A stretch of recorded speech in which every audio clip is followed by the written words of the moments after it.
जय श्री बिहारी जी की श्री राधे। आज आप सभी को एक सुंदर विषय मैं सुनाने वाला हूँ। वो विषय है हमारी सफलता को लेकर। हर एक व्यक्ति चाहता है कि मैं सफल हो जाऊँ, चाहे कोई व्यापारी हो, चाहे किसी की फैक्ट्री हो, चाहे किसी का कोई भी काम क्यों ना सही। हर व्यक्ति की चाहत यही है कि मैं सफल कैसे हूँ।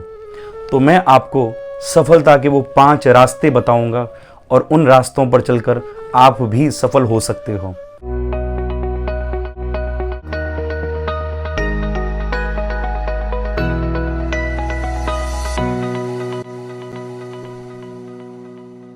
पहला रास्ता क्या है? वो पहला रास्ता हम दर्शन करेंगे महाभारत का। जब महाभारत में श्री कृष्ण ने कहा कि मैं इस युद्ध में शस्त्र धारण नहीं करूंगा, एक तरफ होगी मेरी नारायणी सेना और एक तरफ होऊंगा मैं, लेकिन मैं शस्त्र धारण नहीं करूंगा। उस समय दुर्योधन ने भगवान की सेना को अपनाया और अर्जुन ने भगवान को अपनाया। परिणाम क्या हुआ आप सभी जानते हैं कि परिणाम में पांडवों की विजय हुई, क्योंकि श्री कृष्ण उनके साथ थे। ये पहला सफलता के लिए पहला एक मार्ग आप सबके सामने प्रशस्त होता है। वो मार्ग है कि आप समाज में, संसार में क्वांटिटी नहीं क्वालिटी को चुनो। क्योंकि दुर्योधन ने क्वांटिटी को चुना, बहुत सारे जनसंख्या को चुना, लेकिन श्री अर्जुन ने श्री कृष्ण को चुना, गुणवत्ता को चुना, क्वालिटी को चुना, और उसकी क्वालिटी के फलस्वरूप उन पांडवों की विजय हुई। दूसरा सफलता के लिए मार्ग है, और वो मार्ग है क्या? वो मार्ग है कनेक्शन। हमारा जितने लोगों से कनेक्शन होगा, जितने हमारे कांटेक्ट अधिक होंगे, उतने सफल हम अपने व्यापार में हो सकते हैं।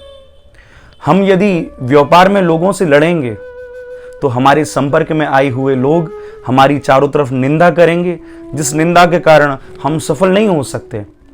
हमें सबसे मिलना है, लेकिन किसी से भी अपने संबंध खराब नहीं करने हैं। क्योंकि जब आप संबंध खराब करोगे तो आपके कनेक्शन कम होंगे, आपके कांटेक्ट कम होंगे, और उस कारण आप असफल रह जाएंगे। इसलिए एक सफलता का रास्ता है कि आपके कनेक्शन, आपके कांटेक्ट अधिक से अधिक हों। मैं तो हमेशा ये भी कहूँगा कि जैसे पानी यदि पीने के योग्य ना हुआ, मटमैला है, गंदा है, तो क्या हुआ, उस पानी से कभी आग तो बुझाई जा सकती है। यदि कोई आपके साथ क्यों ना दुर्व्यवहार करे, तब भी आप अपने कनेक्शन, अपने कांटेक्ट उससे तोड़ो मत। इसलिए दूसरा मार्ग है अधिक से अधिक कांटेक्ट बनाकर रखें। तीसरा मार्ग है वो हम महाभारत को ही देखेंगे। जब महाभारत में आप सभी जानते हैं अभिमन्यु की मृत्यु होती है, और आप बताओ अभिमन्यु की मृत्यु किस लिए हुई? अभिमन्यु की मृत्यु इसलिए हुई क्योंकि अभिमन्यु उस चक्रव्यूह में घुसना तो जानता था, लेकिन उस चक्रव्यूह से निकलना नहीं जानता था। यानी जानकारी का अभाव, अपडेट नहीं थे। इसीलिए आप ये बात याद रखें, जब हम किसी भी क्षेत्र में आगे निकलें तो हमें उस क्षेत्र की जानकारी होना अति अनिवार्य है। यदि हम कोई व्यापार कर रहे हैं, कोई फैक्ट्री चला रहे हैं, या अन्य जो कुछ भी कार्य कर रहे हैं, अधूरी जानकारी होगी तो अभिमन्यु की तरह हमारा वो कारोबार भी ठप हो जाएगा। यदि हमारी जानकारी अर्जुन की तरह पूर्ण होगी तो हम उस व्यापार में घुसना भी जानेंगे और उससे निकलना भी। तो तीसरा जो महत्वपूर्ण ज्ञान है वो ज्ञान है कि आपको जानकारी पूर्ण होनी चाहिए। चौथा है समय के साथ परिवर्तन, और यह परिवर्तन यदि सीखना है तो श्री हनुमान जी से सीखो। जब श्री हनुमान जी लंका में प्रवेश करते हैं तो अति सूक्ष्म रूप धारण करते हैं, और जब लंकनी ने रोका तब भगवान विराट रूप धारण करते हैं, बड़े हो जाते हैं।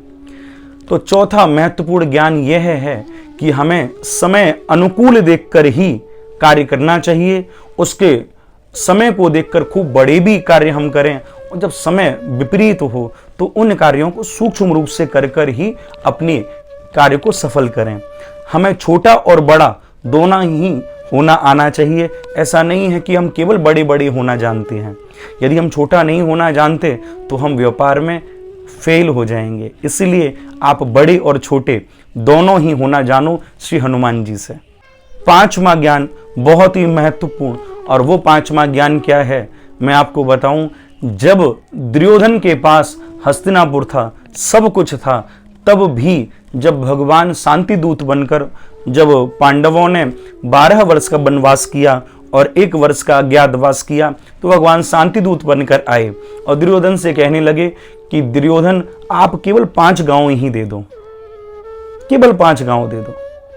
दुर्योधन वो भी दे ना सका, आशीष समाज की ले ना सका। दुर्योधन वो 5 गांव भी नहीं दे पाया और दुर्योधन ने कहा कि मैं एक सुई के नोक के बराबर भी भूमि देने को तैयार नहीं हूं। और उस समय आप जानते हैं कि फिर युद्ध की स्थितियां बनी और युद्ध हुआ। आखिर युद्ध हुआ क्यों? क्योंकि नीयत ठीक नहीं थी, किसी का हक मारने की नीयत थी।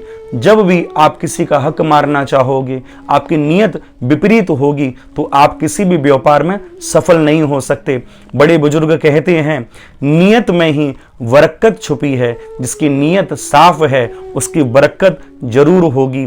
तो ये 5 मार्ग आप अपने जीवन में जरूर याद रखें। यदि ये 5 मार्ग आपको जीवन में याद रहेंगे तो आप कभी भी अपने व्यापार में, अपने कार्य में कभी असफल नहीं होगे।